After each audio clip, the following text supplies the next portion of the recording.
pour l'hivernage de la ruche, il n'y a qu'une seule chose à faire, c'est de venir placer le petit bouchon rétrécisseur au niveau du trou d'envol. Moins d'air froid qui rentre, ça va assurer une garde un peu plus permanente. Il y aura davantage d'abeilles qui sont présents autour de ce petit trou. La seule chose à faire, c'est de venir le mettre dedans comme ceci. On y va tout doucement. Alors ça sert à rien de l'enfoncer et de le coincer totalement. Elles vont mettre un certain temps à comprendre que le trou d'envol il se situe ici et que ça peut créer quelques gênes pendant un petit moment.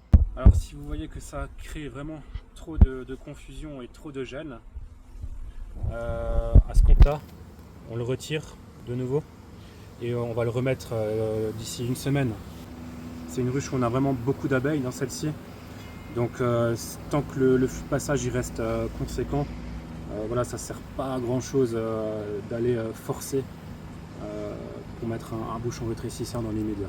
La mise en place du bouchon rétrécisseur, on va plutôt privilégier de le faire en soirée ou tôt le matin quand les abeilles ne sont pas de sortie.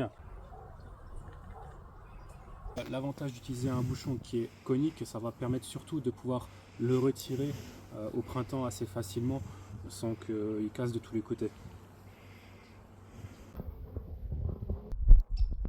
Si vous n'avez pas de bouchon rétrécisseur, s'il a cassé ou s'il est perdu, vous pouvez très bien utiliser un bouchon plein. On va y percer un petit trou à l'intérieur.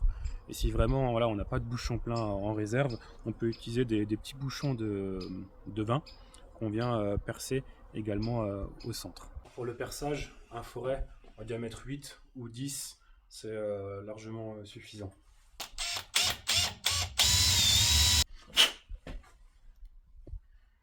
Alors dans ce type de configuration, ça ne va pas empêcher un frelon asiatique ou des guêpes de rentrer à l'intérieur.